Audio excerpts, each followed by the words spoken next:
It's a proud privilege to be in DRDO today. This is the institution which is the backbone of India's strategic military research, an institution that allows us to boast of a place in select nations with ICBM capabilities, an institution that helps us to stay non-aligned in an extremely geopolitically sensitive world that we live in today, and of course, the institution that has always helped us to maintain operational dominance and battle-worthiness every time this nation has gone to war. I salute all of you, the scientists, the technical advisors, the non-technical staff who make up this great organization.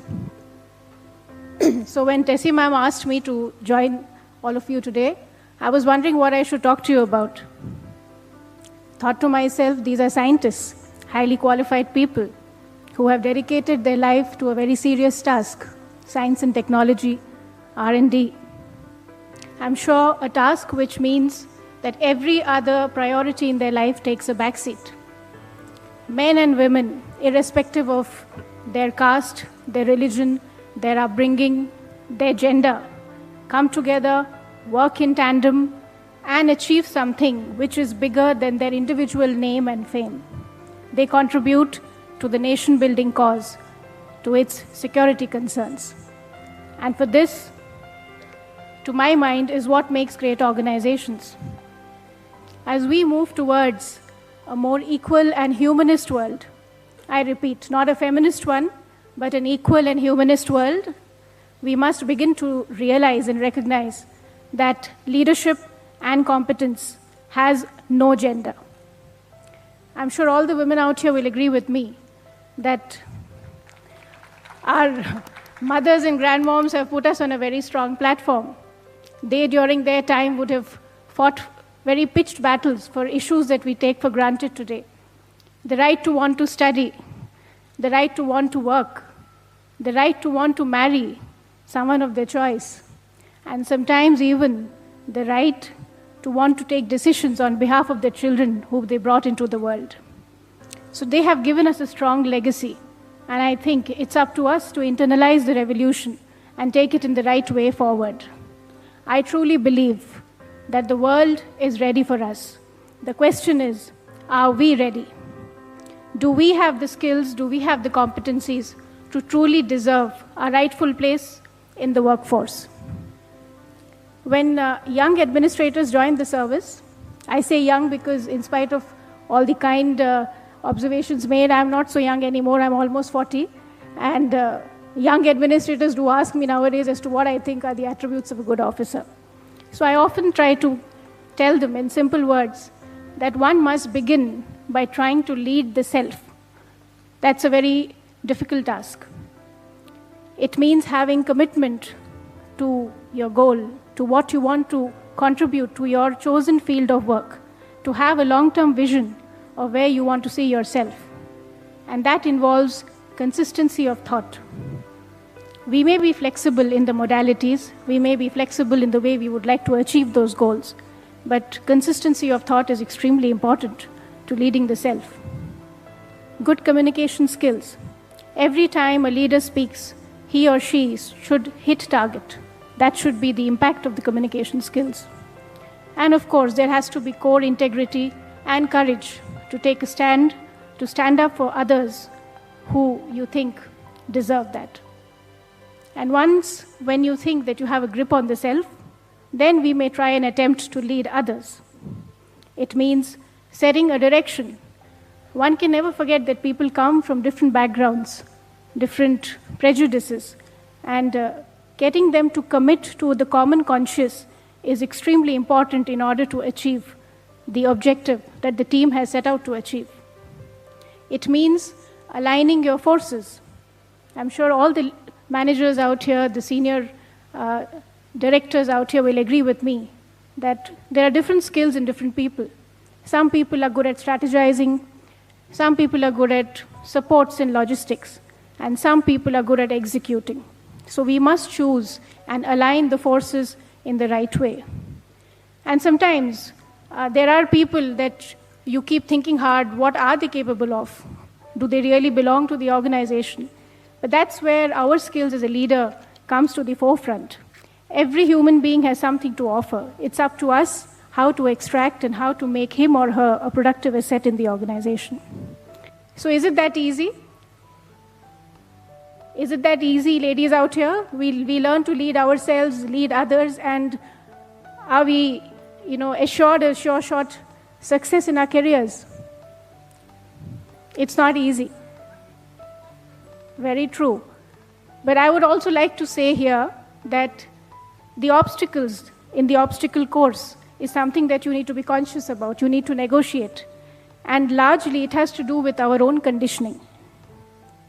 I say this with whatever little experience I have seen of different women in different organizations, that women sometimes hesitate to take on new responsibilities. We often underestimate our own abilities. We often think when a new responsibility is assigned that we don't know how to do a particular job. But let me tell you that that might be an advantage. Learning to do it your way, going away from the beaten track, may actually yield better results. So never be afraid to take on new responsibilities. Also, in a study involving certain HR organizations, a very interesting bit of trivia was shared. And it says that, with due respect to all the men here, that men tend to overestimate their potential, whereas women try to underplay their abilities. And that's the reason why women are often promoted based on their past achievements, and men on perceived potential. So this is where we need to think straight. Not only must you achieve, but you must also not hesitate to demand your rightful place in organizations, because recognition is an extremely important cornerstone of personal growth and career advancement. You must learn to keep yourselves motivated.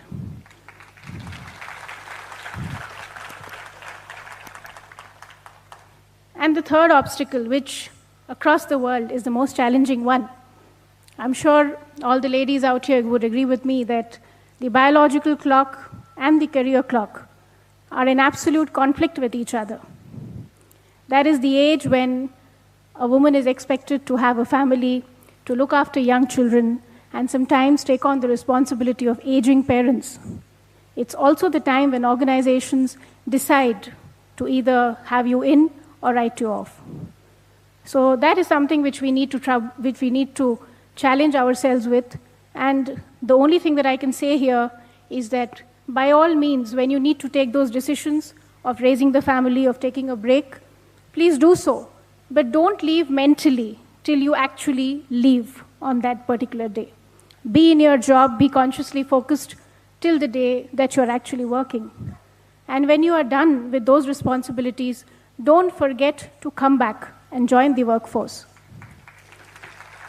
We often complain that there are not enough women at the top, not enough leaders, not enough CEOs, not enough policymakers.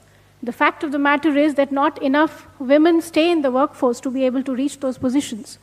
So you must motivate yourselves to come back and let the job be interesting enough to hold your attention. So therefore, you must look at sectors which actually challenge you, which actually have the potential to get the best out of you. And here I think the role of policymakers, leaders, is extremely important. We must create the ethos and the ecosystem where women feel motivated to come back and contribute and grow. Again, a small snippet I'm sharing. I'm told in the Scandinavian countries, when an HR team looks at the promotion eligibilities of men and women, they often look at whether a man has availed his paternity leave. And if he hasn't, then eyebrows are raised. Well, I hope the day is not far when in India too, we have similar ecosystems in place where it is recognized and accepted that men and women have to share life's responsibilities equally, and that it should be a given. Here, in fact, I would like to share with you proudly an initiative of the Telangana government where it intends to support the livelihood loss caused to an extremely poor woman, maybe an agricultural labor, a coolie who goes to the fields and works. And the event of the time in her life when she's carrying a child it is going to be compensated in the form of an incentive, which will be offered to her as a, you can say like a livelihood loss to support her, to allow her family to look after her, and also for the entire family to treat the childbirth as a happy event. It is going to be launched from April, and it will also cover critical events like immunization of the child, safe delivery for the mother, and other certain social indices which are extremely of concern to the world in general. So similarly, we must have better caregiving infrastructure in place in order to really create and encourage this kind of a ethos in place. Well, I think I've already overshot my time, but I'd just like to conclude saying that I'm extremely optimistic that the future is going to be a very exciting place. And in specific, it's going to be a very exciting workplace where caregiving and breadwinning will have equal respect, where a man will have the right to choose which role he wants to play without anybody questioning his manhood. And women will be represented at 50% at every level in every workforce. I hope the day is not far when we have 4,000 women scientists in DRDO as against your 7,000. I hope the day is not far when young women would want to fly the Sukhois and the Tejas, just like those bravehearts who got commissioned last year, Avani, Bhavana, Mohana, who proved to the nation that they are officers first and last, and that women have the emotional and physical stamina to lead men at war.